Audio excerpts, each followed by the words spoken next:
How to update my YouTube TV payment method.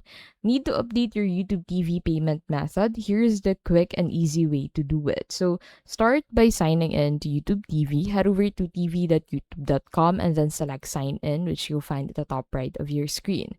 Now go ahead and select that specific Google account you've used for that specific YouTube TV account, and that will take you here.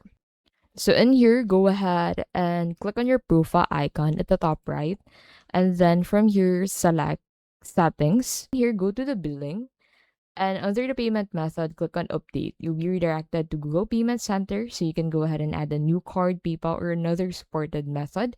And then save the changes. Return to YouTube TV and your new payment method will appear under billing and be used for the next cycle. Make sure your card is valid to avoid service interruptions. Supported methods include credit cards, debit cards, and PayPal in some regions. And that is how you can basically update your YouTube TV payment method.